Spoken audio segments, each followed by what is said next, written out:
Bom dia a todos e todas.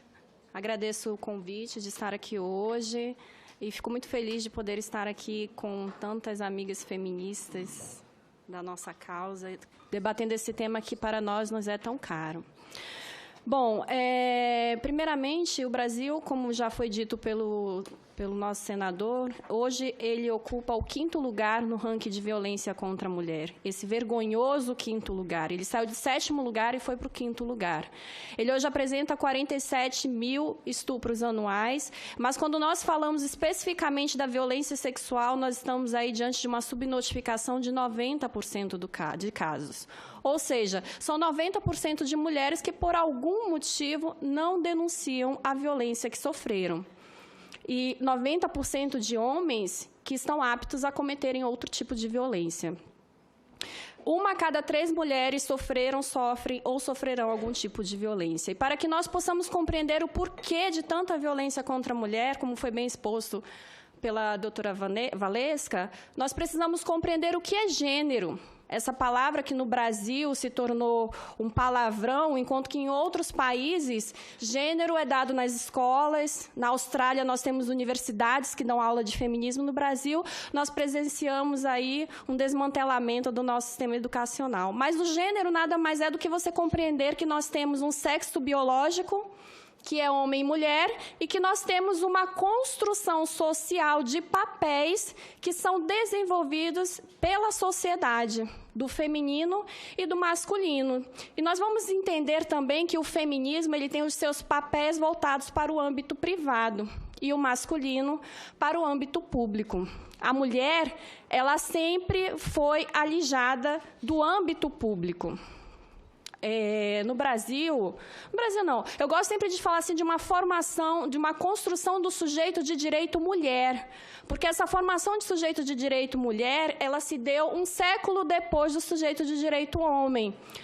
Como bem colocado também pela Valesca, nas ondas do feminismo, nós vamos observar que a formação desse sujeito de direito mulher, ele se deu ali na segunda onda do feminismo.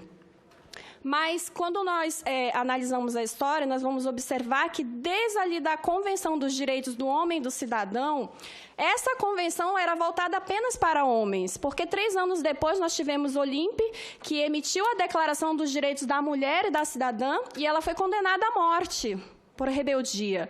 Ou seja, em plena Revolução Francesa, liberdade, igualdade e fraternidade eram apenas para os homens. No Brasil colônia, a educação implementada pela Igreja era apenas voltada para homens. A mulher lhe cabia o papel apenas de lealdade ao marido, ao pai, à família e à Igreja. Lealdade cega à Igreja. Depois veio as ordenações filipinas e era legitimado que o homem poderia agredir os seus filhos e mulheres e sem poder responder por isso. Então, nós vamos observar que a mulher está sempre numa constância de aquisição de direitos. Na vigência do Código Civil de 2016, a mulher ela era considerada relativamente incapaz. E isso foi algo que perdurou ali até a década de 60, com a publicação do Estatuto da Mulher Casada. Na década de 70, nós tivemos a lei do divórcio, que também foi um marco na história dos direitos das mulheres. Tivemos, na década de 80, a Constituição Federal, com um forte movimento feminista, que, por fim, conseguimos colocar, somos todos iguais perante a lei. Tivemos também, na década de 80, um importante movimento, que ele se chamava SOS Mulher. E o lema dele era o seguinte: mulher não é propriedade, nem do pai, nem do marido e nem do patrão. E, mais atualmente, nem da religião e nem do Estado. Tivemos também, ali na década de 90, o ECA, que veio igualar o papel do pai e da mãe na responsabilidade com os filhos. O Código Civil, que em 2012 também equalizou esse papel e tirou essa figura do patriarcado. E até 2005, nós tínhamos na nossa legislação a figura da mulher honesta, que legou às prostitutas um problema moral que até hoje o Brasil não conseguiu enfrentar. Nós tínhamos também, até 2005, com a modificação que ocorreu, situações em que o estuprador, ao se casar com a vítima, não respondia pelo caso. É inacreditável nós imaginarmos que o casamento poderia ser a única solução para o estupro. Mas era o que ocorria. E eu vou ler um depoimento agora para vocês. Esse depoimento é público, ele saiu na revista Super Interessante no ano passado, de um caso, uma reportagem que a revista publicou sobre como silenciamos o estupro. E a história é o seguinte: Lucia era uma donzela de 13 anos que no século X vivia em um importante vilarejo com seus pais. Certo dia de verão, ela saiu para ir à feira com uma amiga, quando sentiu uma vontade enorme de ir ao banheiro. Sem ter aonde ir, entrou no primeiro casebre do caminho e resolveu fazer xixi por lá mesmo. Foi quando um homem de 35 anos a encontrou e decidiu que a tomaria à força. O rapaz a prendeu dentro da cabana e a violentou. Foi tanta brutalidade que Lucy ficou toda ensanguentada e com as vestes rasgadas. Quando a menina chegou em casa, o pai se encheu de desgosto. Não podia acreditar que a filha não era mais virgem. Como o pai da menina não queria mais saber daquela filha impura, mandou ela se casar com o seu estuprador. E foi o que aconteceu. A história seria apenas um terrível conto medieval, mas o caso de Lucy não aconteceu no século X, mas no século XX. O importante vilarejo era a cidade de Guarulhos, em São Paulo. E Lucy é Lucineide, que hoje está separada de seu estuprador. Então, quantos casos assim nós vamos ter na nossa história que a própria lei legitimava a atitude, a violência sexual do estuprador? Tínhamos também casos em que o estupro dentro do casamento era causa de extinção de punibilidade. E isso estava no Código Penal. E nós temos julgamentos emblemáticos na nossa história em que o estuprador era absolvido, era reconhecida a extinção de punibilidade dele, com o argumento de que a cópula carnal intramatrimonial era dever dos cônjuges. E isso foram situações que se perduraram até 2005, com uma pequena reforma que nós tivemos. Em 2006, nós tivemos a emblemática Lei Maria da Penha, onde o Brasil reconheceu para si a violência contra a mulher como um problema de saúde pública, porque a ONU já tinha reconhecido isso em 2002, numa pesquisa que foi realizada, e ela detectou que a maioria das mulheres de todo o país, de todo o mundo que procuravam um sistema de saúde, eram mulheres vítimas de violência. E o Brasil, com certa resistência, reconheceu isso em 2006, com forte movimento feminista em decorrência do processo de Maria da Penha Maia Fernandes. Em 2009, nós tivemos aquela modificação do Código Penal que modificou os termos de crime contra a honra para crime contra a dignidade sexual. Então, você vê que é inimaginável a gente pensar que a honra da mulher permeava todo um ordenamento jurídico e legislações que pautavam o comportamento da mulher. Tivemos agora, mais recentemente, há um ano, a lei do feminicídio, e agora o aumento de pena para a lei do estupro coletivo. Todas essas leis são muito bem-vindas pela sociedade, até porque a lei ela é um clamor da sociedade, mas nós não vamos combater e impedir que esses crimes continuem acontecendo se nós não combatermos a causa dele. O preconceito, o machismo, essa cultura do estupro que a gente fala tanto, que nada mais é do que culpabilizar a vítima pela violência sexual do seu agressor. A mulher, ela pode sim usar um short quando ela sai na rua, mas isso não legitima um crime. São coisas totalmente diferentes. A mulher, ela pode se colocar numa situação mais vulnerável, dependendo da roupa que ela usa, mas isso não justifica ela ser estuprada ou violentada. São coisas que nós temos que ver de uma ótica completamente diferente.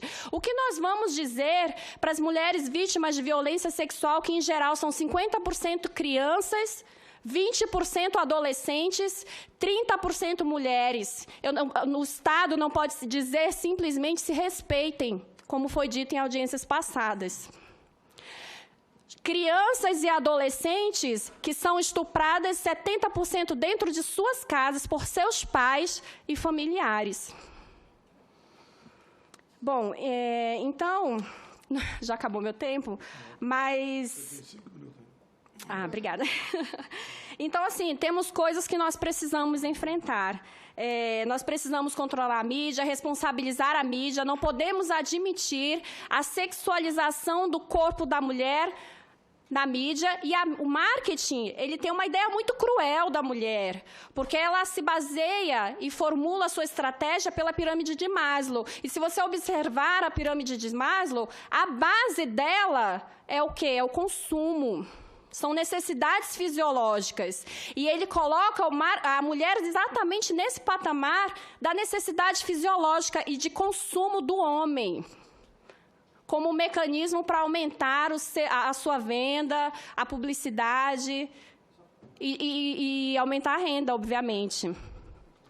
Precisamos enfrentar crimes de stalking, que nossa lei não prevê, que é a perseguição que o homem faz com a mulher. Nós precisamos enfrentar causas de... eu fiz até, inclusive, um artigo recente que ele fala que a violência sexual é causa de indignidade. E realmente é. Porque é inadmissível um pai estuprar uma filha e a filha continuar com o nome daquele pai. É inadmissível isso. Nós precisamos enfrentar a violência psicológica que o filho sofre dentro de casa. Porque, enquanto em outros países, o pai responde pela violência física que é da mulher, que comete contra a mulher, e responde também pela violência psicológica do filho que presencia a violência. E no Brasil, os filhos são só testemunhas do fato. E nós temos estudos psicológicos científicos que comprovaram que 70% das crianças que presenciam uma violência, elas tendem a ter transtornos o resto das suas vidas e mesmo reproduzir esses atos. Ou seja, é um ciclo de violência que não tem fim. E nós precisamos responsabilizar esses atos. Bom, para finalizar a minha fala, eu venho apresentar para vocês um aplicativo que nós criamos, eu e minha amiga Asla. Foi uma parceria que fizemos com a fábrica de aplicativos e enfim, anunciamos aqui porque está em rede nacional, abrange um grande público. O nome do aplicativo é Rede de Apoio às Mulheres Vítimas de Violência. Eu quero que vocês sintam tenham esse aplicativo como um mecanismo de empoderamento, porque você poderá encontrar nele formas de denúncia, onde você deve procurar quando você é violentada. Você pode se cadastrar para trabalhar como voluntário. E eu convoco aqui já todos os profissionais, tanto da área jurídica, da área psicológica, assistentes sociais, todos envolvidos na área. E não só profissionais, instituições também.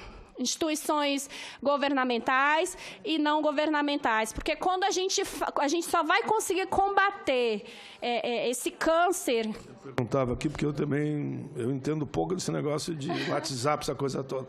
Quem está nos assistindo e quiser entrar, como é que faz? Eu vou já falar. Tá bom. Porque nós só vamos conseguir... um tempo a mais para isso. Tá bom. Nós só vamos conseguir combater esse câncer da sociedade, que é uma chaga que se abriu, quando nós implementarmos políticas públicas integradas. Nós precisamos disso, seja na segurança, na saúde, na assistência, em todas as áreas. Precisamos de políticas públicas integradas. E que o Estado não veja esses estupros coletivos que agora surgem e que, na verdade, sempre aconteceram. Principalmente quando nós falamos em comunidades que são dominadas pelo tráfico. Aqui em Brasília, nós temos a comunidade do Pôr do Sol, que ela é considerada, do Sol Nascente, me perdoem, que hoje é considerada a maior comunidade da América Latina, que cresceu à margem do nosso estado, aqui na nossa capital. E lá as mulheres não conseguem se livrar do seu agressor, porque elas precisam ficar com o homem dentro de casa. Porque senão os traficantes cooptam seus filhos para o tráfico e as mulheres para a prostituição. Então, nós precisamos desse aparato estatal para poder conseguir vencer essa luta. Então, você pode passar, por favor? Essa é a página do Facebook, para vocês acompanharem. Pode passar mais um. E aqui, ó, são as funcionalidades que o aplicativo apresenta. O Disque 180, cadastro de profissionais, de instituições, geolocalização de profissionais perto de você. Você pode entrar lá e localizar rapidamente algum profissional que esteja perto de você. Fórum com depoimento das vítimas.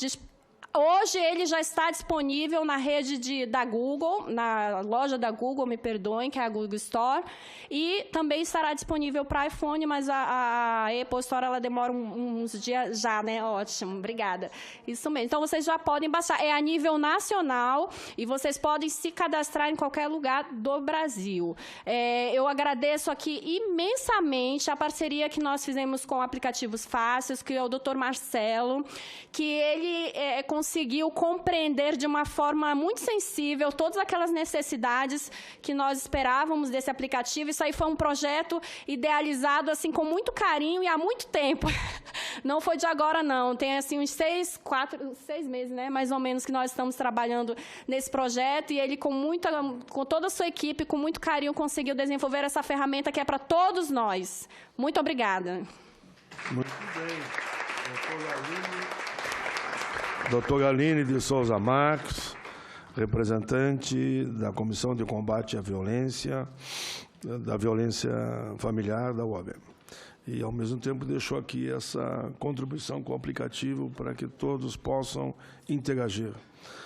Vamos de imediato, então, à representante do Fórum de Mulheres do DF e entorno e conselheira tutelar, senhora Clementina Bagno. Bom dia. Gostaria de cumprimentar a todos e todas